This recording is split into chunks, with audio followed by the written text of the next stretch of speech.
Tiga. Eh, Selamat malam.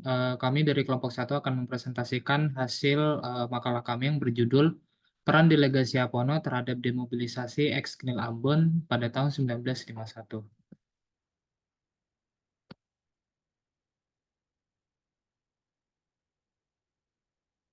Ya, Sofi.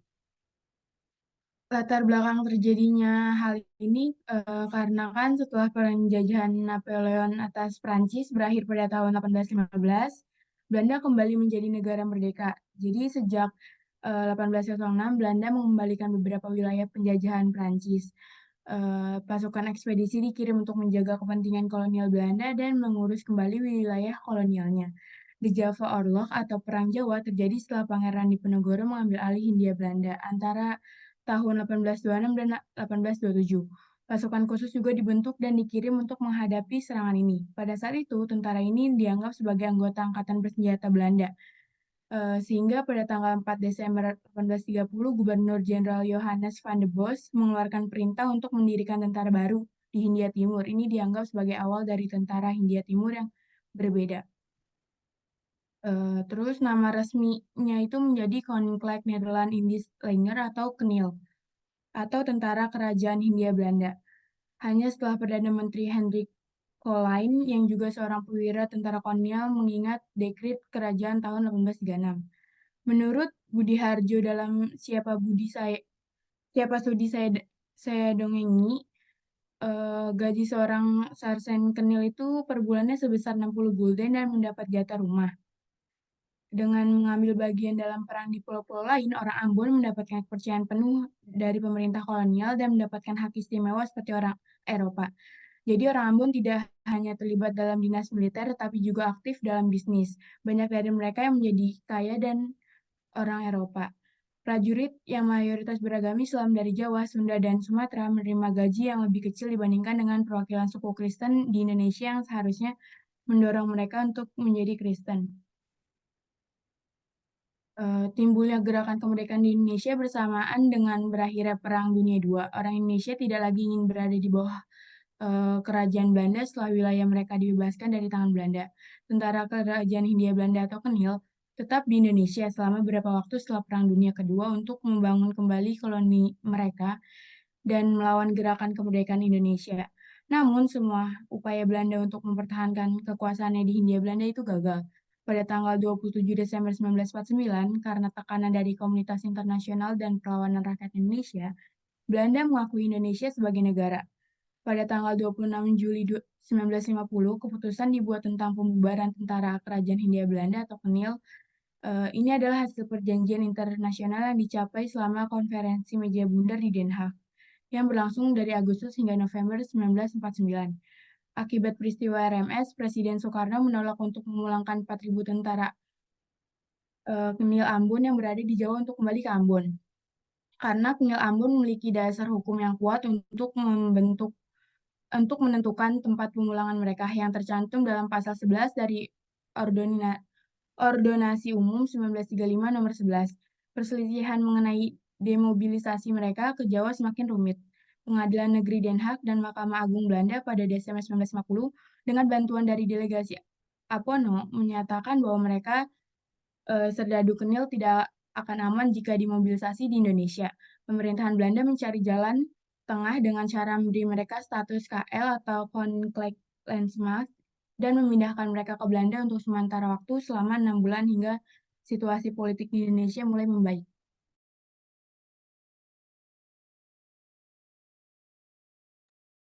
Oke, selanjutnya pada rumusan masalah, penulis merumuskan permasalahan yang berkaitan dengan bagaimana peran delegasi Apono terhadap demobilisasi ex-Knil Ambon pada tahun 1951. Untuk korpus data yang digunakan pada makalah ini adalah sebuah arsip yang kita temukan di National Archive berjudul Moluckersnar Nederland dengan subjudulnya yaitu Stukken Betreffende de Processen van de Oud-Knil Militairen Eva Apono, Communists tegen de Nederlandse staat en van P. Sapteno tegen de minister van Oorlog vanwege Hun Ervolle Aanslag als Militair, yang intinya arsip ini menjelaskan tentang tuntutan Apono mengenai demobilisasi dan demilitarisasi Kenil Ambon beserta gugatan ke pengadilan karena dipecat dari Satuan Kenil.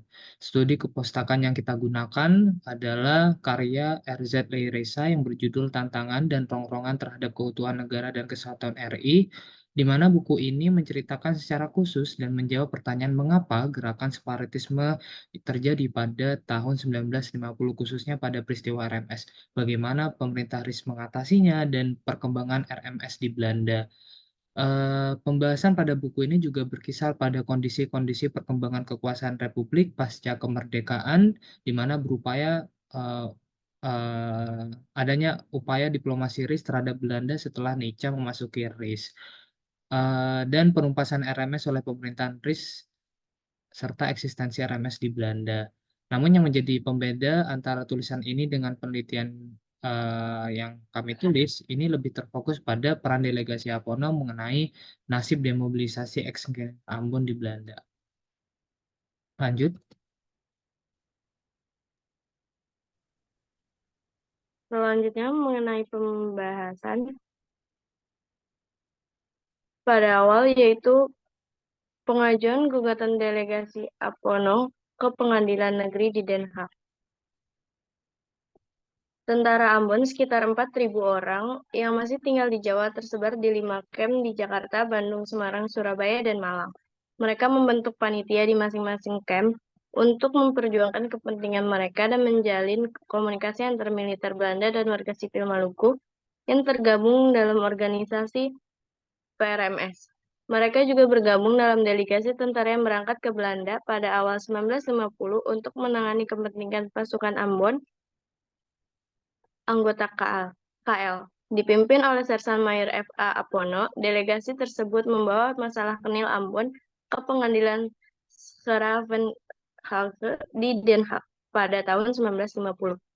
Dalam surat tertanggal 4 Desember 1950, Apono sebagai pemimpin delegasi mewakili 4.000 tentara ex-Kenil Ambon beserta keluarganya yang berjumlah sekitar 8.000 orang di Jawa, melaporkan dan menuntut negara Belanda kepada Ketua Pengadilan Tinggi di Den Haag.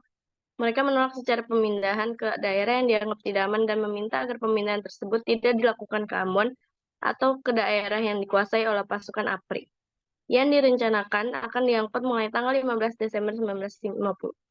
Mereka berargumen bahwa ex-Kenil Ambon tidak akan terjamin keamanannya jika didemobilisasi di wilayah kekuasaan RIS. Stigma terhadap orang-orang Ambon telah memberikan dampak negatif yang signifikan terhadap kehidupan mereka selama periode tertentu dalam sejarah Indonesia. Oleh karena itu, delegasi Apono menolak Ambon sebagai tempat demobilisasi dan meminta pemerintah Belanda untuk memindahkan mereka ke wilayah bebas di Maluku Selatan atau Ceram, atau ke Nugini atau Papua, sesuai dengan hak mereka yang diatur dalam Ketentuan Hukum Ordonasi Umum 1935 nomor 11 pasal 11. Berikutnya. Kak Fadlia. Selanjutnya, pertarungan delegasi Apono dengan pemerintah Belanda. Pada tanggal 4 Desember 1950, penggugat F.A. Apono mengirimkan surat gugatan kepada pemerintah Belanda tergugat. Isi dalam surat gugatan tersebut, Apono menyatakan bahwa mereka meminta pemerintah Belanda untuk menyatakan secara tertulis untuk memberitahukan apakah mereka akan dipindahkan ke Ceram, yang merupakan salah satu wilayah bebas di Kepulauan Maluku Selatan, atau New Guinea. Permintaan ini didasarkan pada keinginan mereka untuk memperoleh kepastian dan perlindungan hukum terhadap masa depan mereka setelah berakhirnya tugas militer mereka, dan menegaskan bahwa mereka mengharapkan respon tertulis dari tergugat selambat-lambatnya pada tanggal 7 Desember 1950. Akan tetapi, pemerintah Belanda enggan memberikan jawaban atas panggilan para penggugat, kecuali memberikan perintah dinas kepada penggugat pertama, yaitu Apono, untuk pergi ke Jakarta pada tanggal 7 Desember 1950. Delegasi APONO membantah hal ini dengan alasan bahwa mereka yang bersangkutan tidak diberitahu bahwa mereka memiliki hak untuk memilih sesuai dengan Ordonansi Umum tahun 1935 nomor 11 pasal 11. APONO menyatakan bahwa ex-Kenil Ambon di Jawa tidak pernah diberitahu oleh Komando Tentara Belanda bahwa mereka memiliki hak untuk dipindahkan ke Nugini atau daerah lain yang tidak dikuasai oleh pemerintah Republik Indonesia. Selain itu, ex-Kenil Ambon yang berstatus KL sementara, mereka wajib tunduk pada disiplin tentara Belanda. Para penggugat merasa bahwa ketiadaan informasi ini mengancam nyawa mereka. Ketakutan ini diperkuat oleh fakta bahwa kapal KPM Wewerang telah berangkat dari Jakarta menuju Kepulauan Maluku Selatan pada tanggal 6 Desember yang membawa 1.600 tentara APRI. Dan pada tanggal 9 Desember 1950, kapal KPM Rainiers juga berlayar dengan membawa sekitar 800 orang tentara APRI yang dilengkapi dengan peralatan militer yang lengkap. Mendengar hal itu, pemerintah Belanda segera melakukan pembelaan dengan mengklaim bahwa mereka tidak berniat buruk atau jahat sehingga membahayakan nyawa para penggugat dan keluarga ex-Kenil Ambon, serta berita tersebut dinyatakan tidak akurat. Selanjutnya,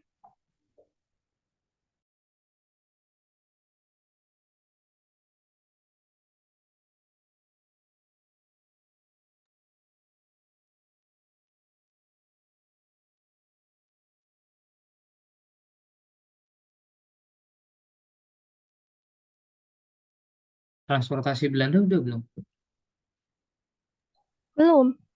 Oke, selanjutnya adalah transportasi ke Belanda. Jadi ini adalah bentuk salah satu dampak adanya delegasi APONO, di mana selama 6 bulan orang-orang Ambon ini akan dipindahkan untuk sementara waktu di Belanda.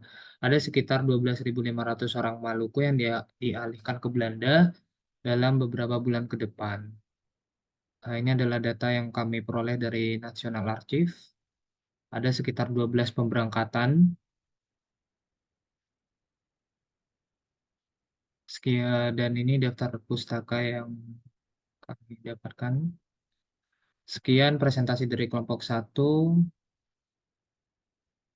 Lebihnya menggunakan dah. Oke, udah. Tapi ini bakal lebih dari 6 menit. Gimana? Ya kah? Anjir. Ini lebih dari 6 menit banget ini. Emang harusnya 6 menit dong ya? Nggak tahu, biar normalnya kan 6 menit biasanya. Bentar. Di yang di Word ada nggak Kak itunya? Syaratnya. Nggak ada sih. Ya udah, kalau nggak ada. Nih, Udah ini tugas diselesaikan. tidak perlu dimasukkan, cukup mendekati YouTube. Mana? Anjir. Tapi dia juga masuk kriteria penilaian sih ini. Udah gue stop ya. Ini apa recordnya ya? Mana ya? Tadi. Nggak ada waktunya, Bukan. Cok. Sumpah. Nggak ada waktunya. Dia cuman... Ih, sumpah nggak ada waktunya. Dia cuma nulis. Stop.